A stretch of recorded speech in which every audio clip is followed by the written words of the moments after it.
नमस्कार, मैं हूं विद्यासागर। स्वागत है आप सभी का न्यूज़ वन इंडिया में। तो देश प्रदेश में कोरोना और ब्लैक फंगस महामारी से त्राहिमाम मचा हुआ है और ऐसे में पुलिस प्रशासन के सामने कोरोना की चेन तोड़ने के लिए बनाए गए नियम का सख्ती से पालन कराना और दवाइयों की हो रही कालाबाजारी को रोकना दोहरी चुनौती बन गई है। और ऐसे में इस पर लगाम लगाने के लिए पुलिस प्रशासन की क्या तैयारियां हैं, इन हालातों पर बातचीत करने के लिए आज हमारे साथ मेरठ मंडल के पुलिस कमिश्नर सुरेंद्र सिंह जुड़ रहे हैं। बहुत बहुत स्वागत है सर आपका। बहुत बहुत धन्यवाद।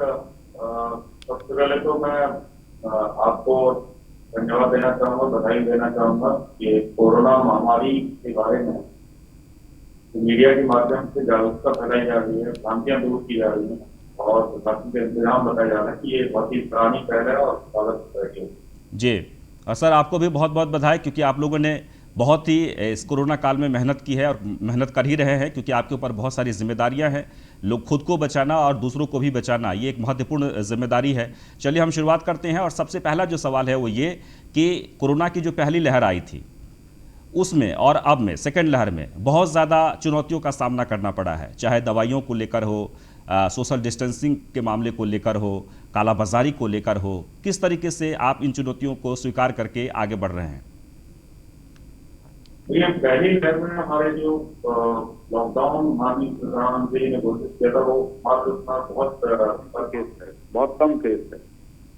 इस बार जो दूसरी लहर आई उस समय मैंने जब ज्वाइन किया 5 मार्च को, उस समय मेरठ में एक भी केस नहीं था जी। और पूरे मेरे मंडल में जिसमें 6 जिले हैं, मेरठ, गाजियाबाद, गौतम बुद्ध नगर, हापुड़, बुलंदशहर और बागपत, इनमें कुल मिला के 20-25 केस थे।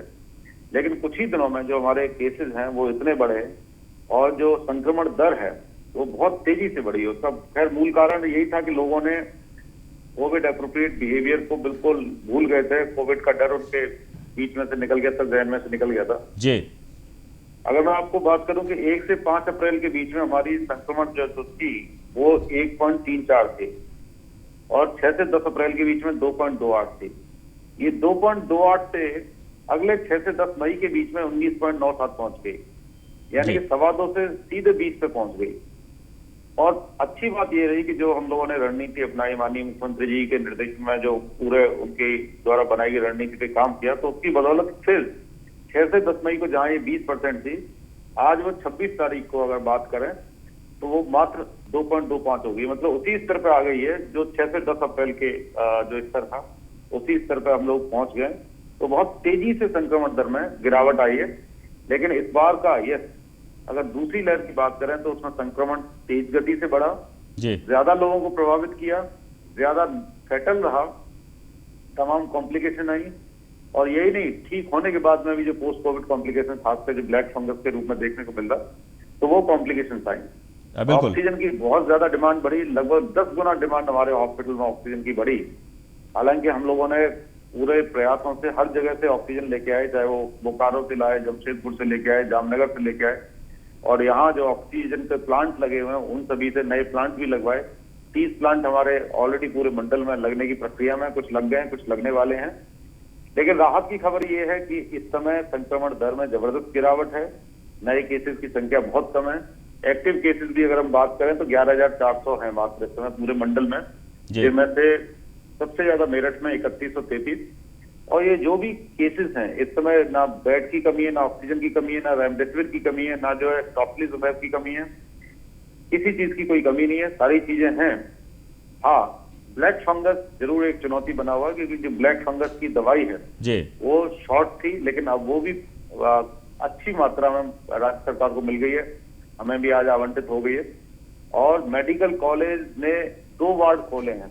अगर पूरे मंडल की बात करें तो 180 मरीज हैं ब्लैक फंगस के, जिसमें से 80 हमने अकेले मेडिकल कॉलेज में लिए हैं, ताकि लोगों को निःशुल्क उपचार मिल सके, सुलभ उपचार मिल सके और पूरी दवाई मिल सके। बिल्कुल। देखिए, एक बहुत महत्वपूर्ण सवाल है, जैसे कि आपने कहा है और हम भी लगातार इस खबर को दिखा रहे हैं कि ये बहुत ही सुखद समाचार है कि हमारे यहाँ जो गिरावट है केसों में वो बहुत ही कम हो गया है, लोग इससे अच्छा महसूस कर रहे हैं। लेकिन आपको याद होगा कुछ दिन पहले की बात है जब उत्तर प्रदेश ही नहीं बल्कि हिंदुस्तान से 0 पर पहुँच गया था कोरोना केसेस, और अचानक से महीना 2 महीने के भीतर ये दूसरी लहर में कोरोना के 1 लाख पुरने में समय नहीं लगा, करोड़ों में पहुंच गया।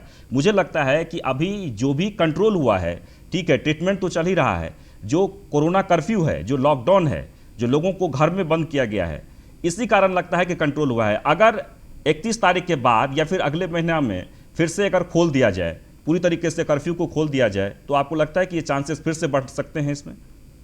देखिए, मैंने स्वयं भी कहा कि जब मैंने यहाँ ज्वाइन किया था 0 केस थे और अचानक से मैंने आपको पॉजिटिविटी रेट किस तरीके से बढ़ी, कितनी तेजी गति से बढ़ी, वो मैंने बताया।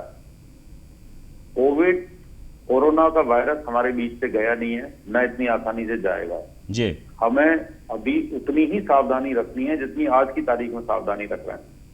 हमें मास्क भी पहनना है, हमें सोशल डिस्टेंसिंग भी मेंटेन करनी है, हमें अपने आप को सैनिटाइज करना है, हमें कभी भी बिना हाथ धोए, अच्छे से हाथ धोए कोई चीज खाना नहीं है, आंखों को, नाक को, मुंह को नहीं लगानी है, भीड़ भाड़ वाले स्थानों से बचना है, और सबसे इंपॉर्टेंट चीज है कि वैक्सीनेशन कराना है। अब वही जो अगला हमारा सबसे बड़ा बचाव है वो है वैक्सीनेशन। आज हमारा मेरठ मंडल वैक्सीनेशन में सबसे आगे है, पूरे प्रदेश में नंबर 1 है हम लोग। लेकिन अभी इसको हमने और तेजी से बढ़ाने के लिए पूरी कवायद की है।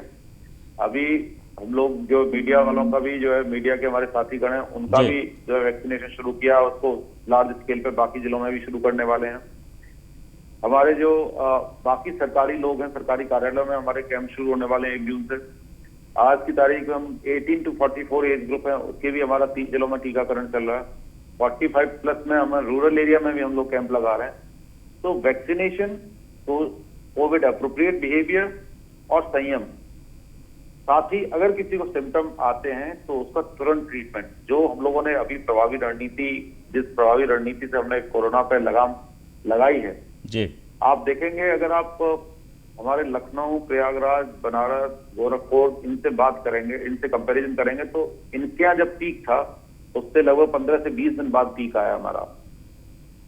लेकिन जिस तेजी से गिरावट हमारे यहाँ हुई है, इतनी तेजी से गिरावट दूसरी जगह को देखने को नहीं मिली। उसका बहुत बड़ा कारण ये है कि ग्रामीण क्षेत्रों में हम लोगों ने सिम्टम आते ही मेडिसिन की किट दी। माननीय मुख्यमंत्री ने कहा कि तत्काल किट देनी है, भरपूर मात्रा में मेडिसिन किट दी। गंभीर नहीं हुए लोग ग्रामीण क्षेत्रों में। ग्रामीण क्षेत्रों से अभी अगर आप किसी भी अस्पताल में देखें तो बहुत कम संख्या में मरीज आ रहे हैं। उसका कारण ये है कि उनका टाइमली ट्रीटमेंट किया। तो अगर किसी को सिम्टम आते हैं तो उसे छुपाना नहीं है, बिल्कुल तत्काल टेस्ट कराए और बिना टेस्ट के रिजल्ट का इंतजार किए अगर कोरोना के सिम्टम है तो तब दवाई शुरू कर दे।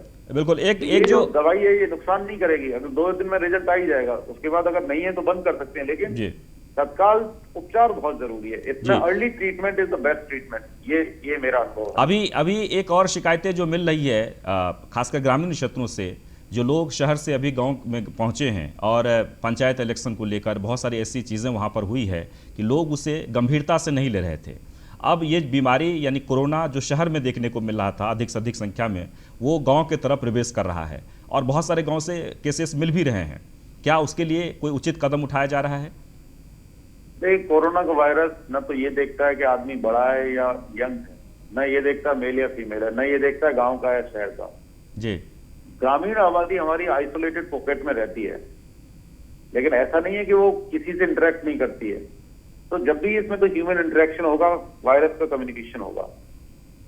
पहले फर्स्ट लहर में क्योंकि शहरी क्षेत्र में भी बहुत सीमित स्तर पर था, इसलिए ग्रामीण स्तर पर नहीं पहुंचा। जी।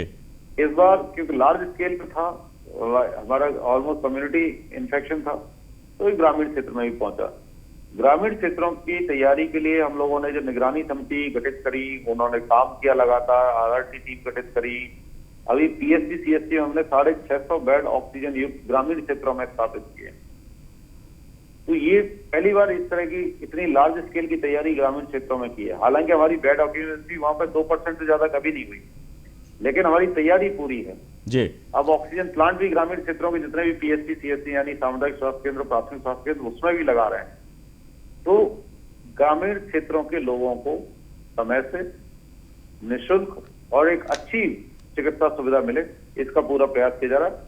हमारे पीएससी सीएससी के हमने मॉडल एस्टिमेट भी बना लिए, जो भी उनमें कमियां हैं उन सबको भी दूर करा रहा है अलग अलग फंड से। बिल्कुल। अब देखिए, इस वक्त जो हम लोग के साथ समय जो गुजरा है वो बहुत ही तकलीफ भरा हुआ समय था, क्योंकि पूरे हिंदुस्तान में 2.5 लाख से ज़्यादा लोगों की मौत हो गई है और उत्तर प्रदेश में कई ऐसे परिवार हैं जिस परिवार से 2-2, 3-3 लोगों की मौत हुई है। और ऐसे वक्त में भी जब प्रशासन पूरी तरीके से सक्रिय था, लगातार प्रशासन की तरफ से कार्य किया जा रहा था, पुलिस तैनात थी जगह जगह पर, लेकिन कुछ लोग ऐसे भी थे जो कालाबाजारी कर रहे थे, चाहे वो रेमडेसिविर का हो, ऑक्सीजन का हो, बेड को लेकर हो। तो मुझे लगता है कि ये लोग कैसे सक्रिय थे और बहुत सारे ऐसे परिवार हैं जो ठगे गए। प्रशासन इतने चुस्त होने के बाद भी वो लोग कैसे सक्रिय हो गए? इसमें 3-4 चीजें बताता हूं मैं। देखिए, आदमी का जो ईमान है वो उसके चेहरे पे नहीं दिखाई देता जी, वो उसके कर्मों से दिखाई देता है।